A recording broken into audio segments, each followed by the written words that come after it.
coming from the other side. More specifically from Honorable Corolla Risau, Honorable Kwaya, Honorable Premila Kumar, Honorable Alvik.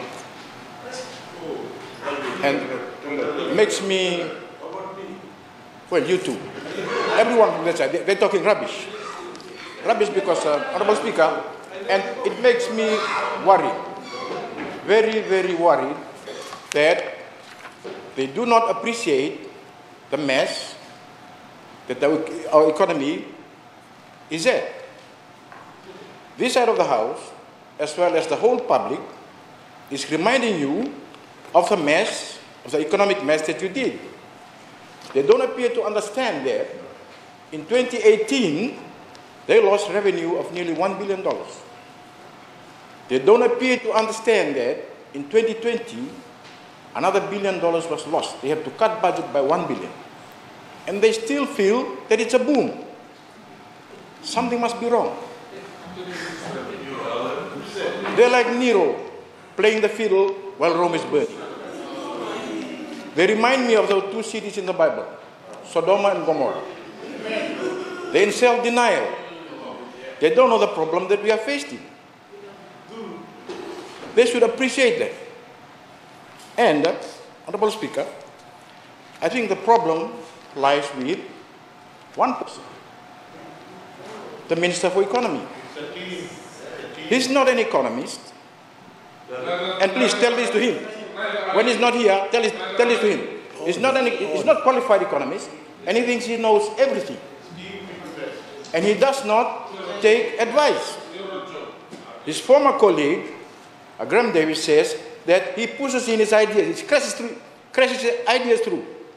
So all the policies that are there, that has brought us to our knees in relation to our economy, has come from one person.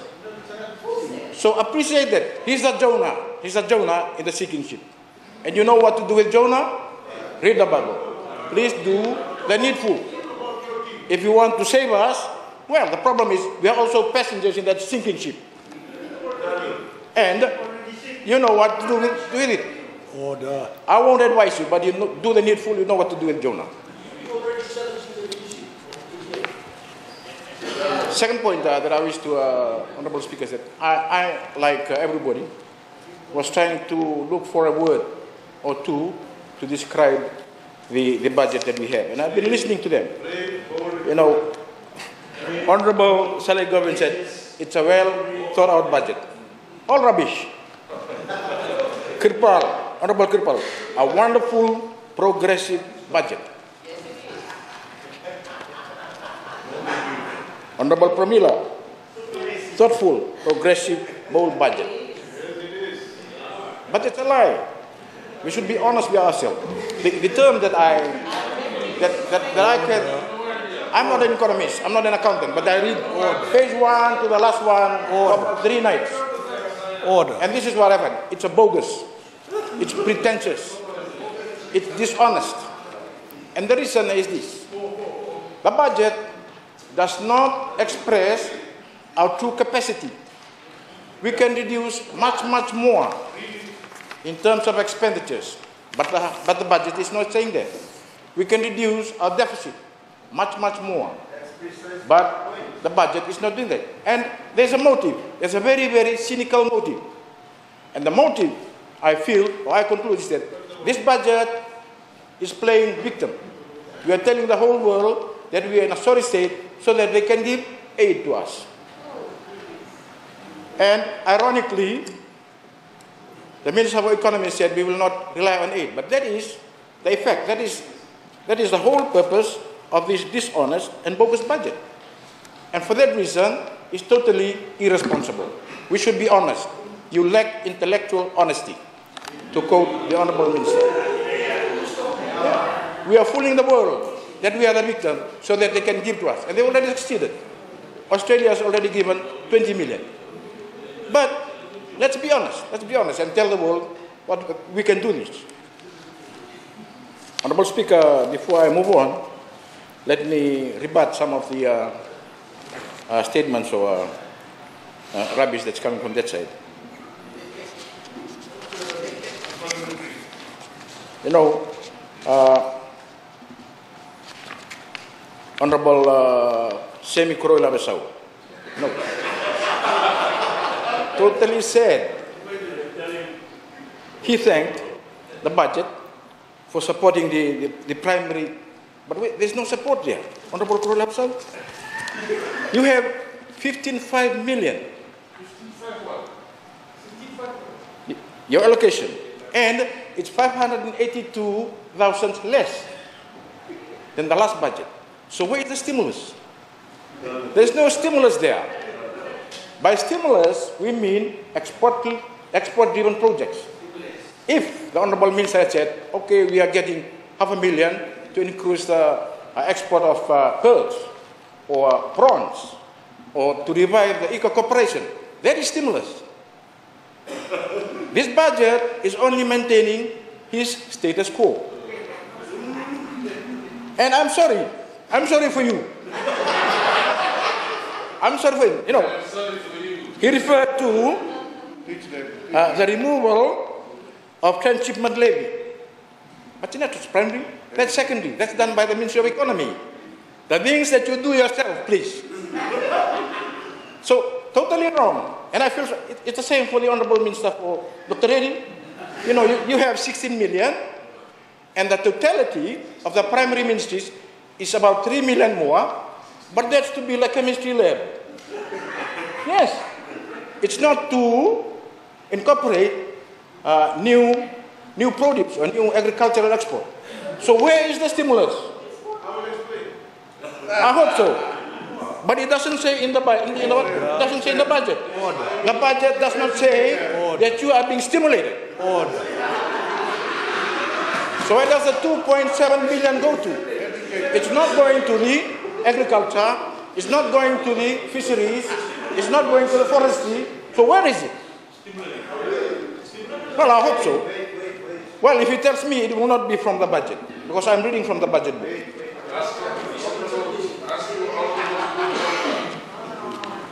Very bad. You know, Honorable Koya accused us of living in the past. But you should know that if you don't learn from the past, you'll never progress. And the people will account to you for the 35 million you lost. 35 million he wasted, he threw into the sea for golf, for that golf tournament. He used to say here, Honorable Speaker, that we are punching above our weight. But you have taken this and you throw it up. A third party who organized it must have benefited from the 35 million. And where are we now? Even in 2018, tourism was going down. Even in 2019, tourism was going down. So he's personally responsible for losing 35 million of hard, 45 million of hard-earned income. And you should answer for that. Order. And I'm not joking. You should answer for that. Tell the public. Where's the use? You took this money and threw it away. And Honorable Koya said the growth was 3.2%. That's a gross. He did not look at the net, which was 1.75. And even if you take the 3.2, it is still less than the period when Ratumara was in government. Still less than the growth when... The point is, where is the unprecedented? So don't say unprecedented. Where's the boom? There's no boom. There's only doom. Listen. Order. Well, you're probably looking at the wrong numbers. Well, Honorable Speaker, let me now go to my speech. I am the Shadow Attorney General, and I will talk on that sector, as well as the independent bodies and commissions. But I want to say something first, in general, about this problem. The first point that I wish to say is that the Fiji First government is guilty of reckless mismanagement of our economy. That is from 2006 to date. Boom, that they say is doomed for us and our children. And they must first admit it. So we are asking you, please, admit it. Accept it. Accept the responsibility. do what you need to do with Jonah. Because he's the one, he's the captaining the sinking ship. Honorable Speaker, this is now their 14th year. And I wish now to compare that with Ratu Mara's government, who ran for about the same period. Ratu Mara, every time I sit down and think of it, I've coined a word for him, that he is one of the great fathers of this nation. And that's not because, Honorable Speaker, that he's your father-in-law. It's because he has vision. He has vision. You won't get extra minutes for that. And there are big differences. Ratu Mara's government was responsible.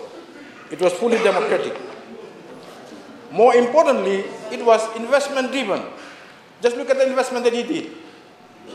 Pefco, Fiji Pine, Mahogany. He did all those. And at that time, and we are benefiting now. And you, that side of the house, ask yourself, what have you done?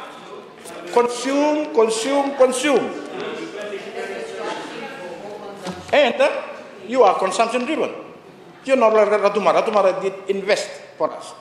You're not only consumption-driven, you sell all the assets that Ratu Mara had maintained for us. And there's nothing left. You look at the budget, there's nothing left to sell. Instead, they ran up huge debts, 2.5 million up to last year. And that's about half of what the other prime ministers and governments were there. Ratu Mara, Darase, Rambuka.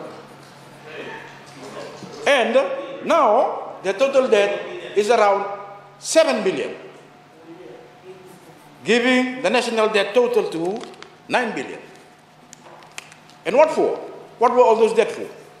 Consumption, consumption, and more consumption. Driven, of course, Honorable Speaker, by politically motivated, reckless spending and nil investment, nil investment, nil investment.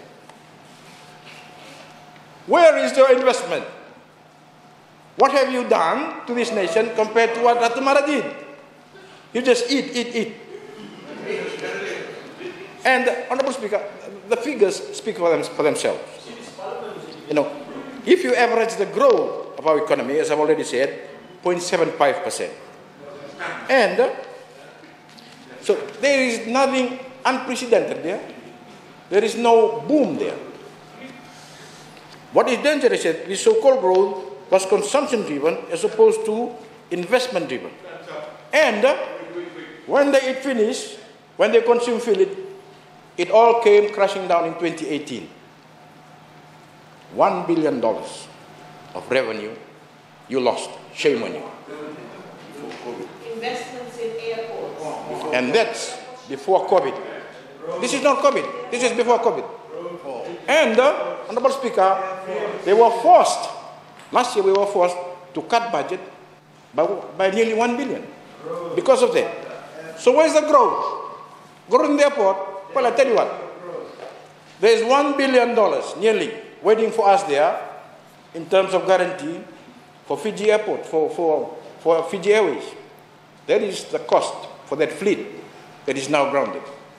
And we have just approved a guarantee of 455 million. So that's a mess. From 2019, we were in recession. Order. Honorable Speaker, we were in recession then, we are in recession now. And this is all before COVID came in this year. And these were funded by debt and debt and debt. So it gives meaning to the often said word that GDP hindi now. So our GDP came from what we were borrowed. And that's really true. So I'm asking you please, please accept responsibility for your economic mismanagement. And the results are out now, reduced 1.7 growth in 2018, recession, remember that, recession of minus 1.3 contraction in 2019, forecasted to be further 0.24. So there it is. So why all the jumping up and down? There's nothing to celebrate.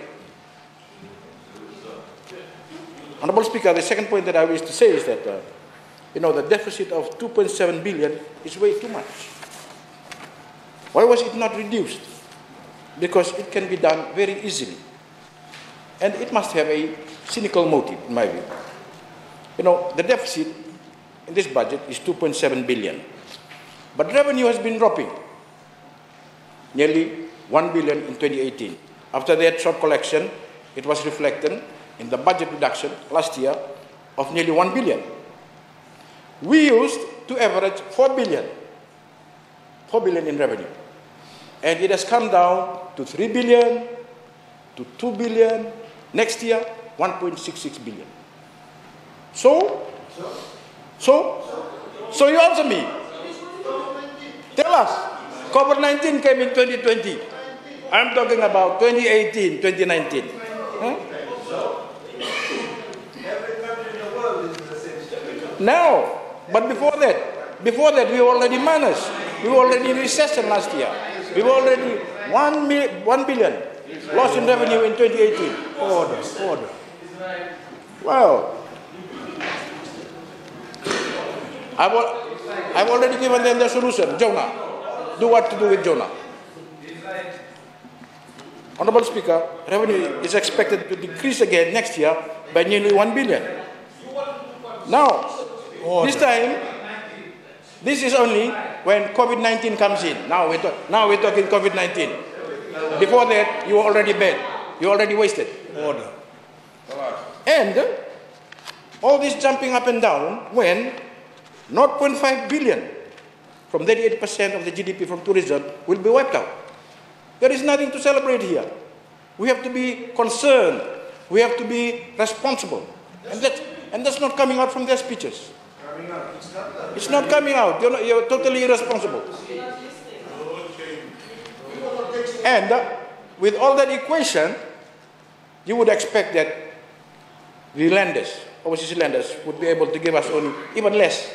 Last year, we borrowed about 800 million. So with all this coming in, we expected only to achieve 400 million. But no, we are asking for 2.7 billion. Why? Now, fair enough, we need to stimulate our economy, but Honorable Speaker, we must also make sacrifices. We must also make sacrifices. Order. And to me, this budget is saying, okay, we can enjoy a good life while the government goes and borrow more. That is what the budget is saying. It is very, very foolish indeed, because there are many comforts that we can do away with and reduce our budget. Firstly, we can easily reduce the deficit by 1.25 billion if we ask for a moratorium on the charges.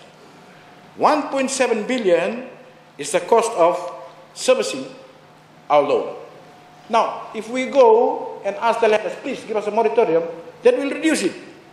That will reduce it to 1.52 billion. So why hasn't our Minister for Economy done that? Another way of reducing the deficit is to refrain from listing within the budget everything that's under requisition, because they wouldn't be done anyway. And the total for that is about 1.4 billion. So if you minus, don't list the requisition, we will only have a deficit. It will be reduced by 1.3 billion. And the question we ask, why hasn't the Minister for Economy done that? There are other simple things that we can do, like removing unnecessary expenditures. 7 million for the Prime Minister's office. Do we need that? We don't need it. 40 million for the police reform. We don't need that. Vehicle licensing and 57 million. So I'm saying, therefore, my conclusion is that they have intentionally deceived everybody of our capacity in order to borrow more, not to borrow more, in order to get aid. Now, Honorable Speaker, I'll use this last time that you left for me to talk about the primary,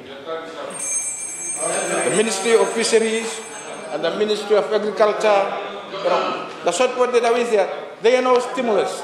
All their totality of their budget has been increased by 4 billion, but that 4 billion is for capital construction, to build a chemistry lab and other things.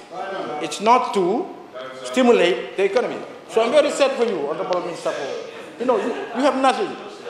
From the 27 billion, they have nothing more to stimulate what they can do. So we ask them, where is this 2.7 billion going? It's not going to the primary industry. It's not going to agriculture. It's not going to fisheries. It's not going to forestry.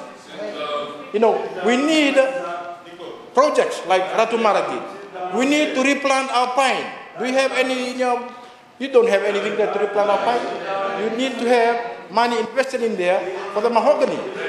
So, for the prime ministers, for the primary industries, very sorry. And the problem is Jonah. Do the needful. Thank you.